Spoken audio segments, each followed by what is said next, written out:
Hello folks, my name is Mark. This is Mark's Toy Reviews. How you guys doing? And today we're looking at a 6/6 vinyl monster figure from Bandai. And what we have here is Frankenstein from a movie called Frankenstein Conquers the World, right? Which came out in the mid-60s, and if you haven't seen it, it's a riot. It's a classic. You know, it's about a Frankenstein monster that gets caught in a nuclear explosion, and then, like, you know, a kid eats his heart and he turns into a giant Frankenstein and he fights a dinosaur. It's awesome as hell, right?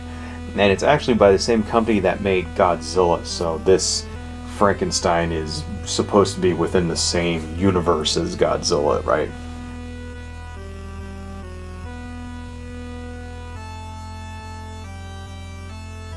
They're shipped in this plain brown mailer. So let's go ahead and open this guy up.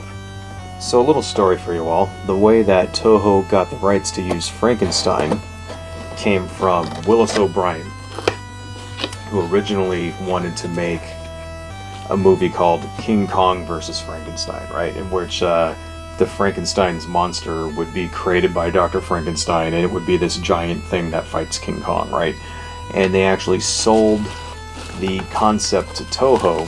They bought the script, right?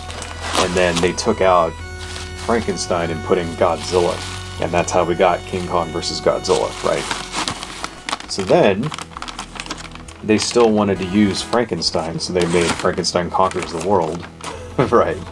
And they were going to make a sequel to that, and the sequel to Frankenstein Conquers the World ended up being a movie called War of the Gargantuas. So we got all from that, we got all three of those movies. Anyway, so there goes Frankenstein. Yep, he looks just like the movie. If you haven't seen the movie, go watch it, it's awesome. Comes in this header blister card. There's Baragon that Frankenstein fights there in the movie. Kaiju fans here will recognize Baragon from GMK, which came out in 2003. So I am about to ruin the resell ability of this figure by opening this plastic bag here, because, you know, I'm a heathen. Right, and I like to remove and display my toys. There we go. Let's take them out. Alright. Got a pretty good sculpt going there. You know, look at that face. Okay, it's like... That's right out of the movie. It looks just like it. Pretty cool, pretty cool.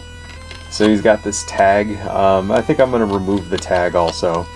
You know, this'll really destroy the value of this if I remove the tag. Okay, you know, let's do this. Let's do this the smart way. Instead of tearing it out and possibly damaging my figure. Let's just cut that off. And then we'll push that inside there. And we'll just have this little plastic tag thing floating around inside. There we go. Okay, but you know, you want to take a look at the tag. Pretty cool. Right. Okay, yeah, there he goes. He's about, yeah, 6 inches tall.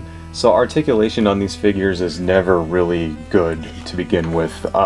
Especially with these are really not made for children to play with. I mean, I think this even retails for like 40 bucks in Japan or something, and here it runs anywhere from 60 to 120. I've seen it, you know.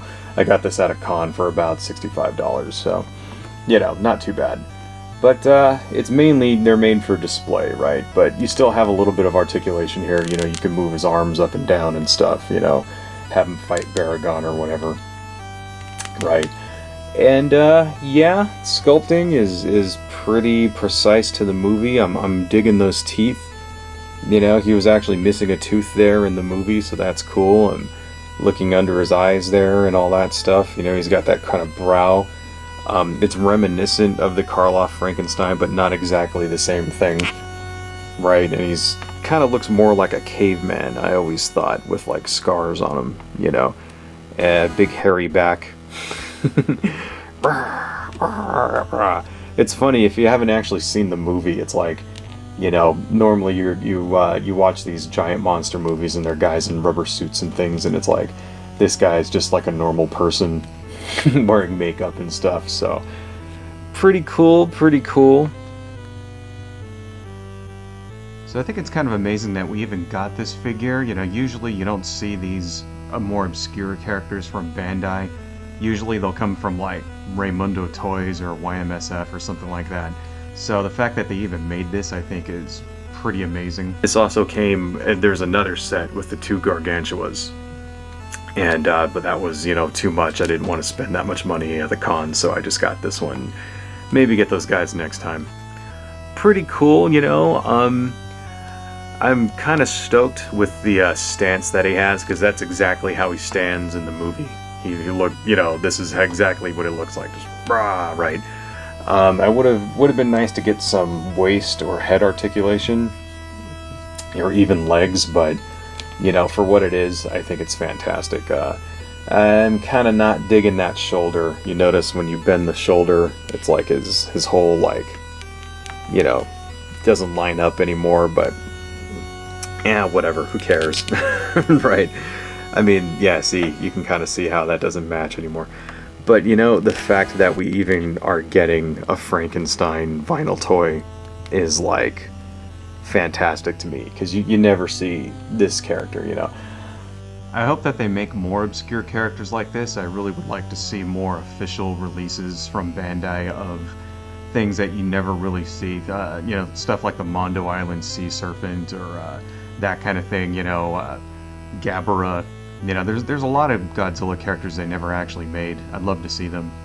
So, before we call it quits, I just want to do a quick comparison with some other toys here.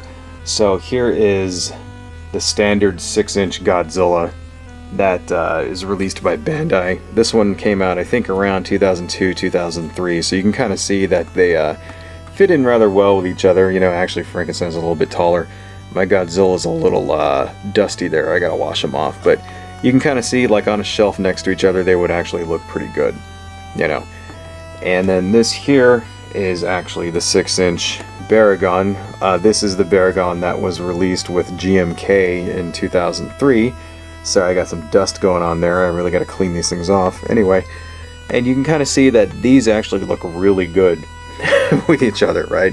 And it's cool because Baragon actually debuted in Frankenstein Conquers the World. This was, you know, this was the movie that they both, like, made their debut in, so it's like, yeah, I can recreate that battle, right, if I wanted to.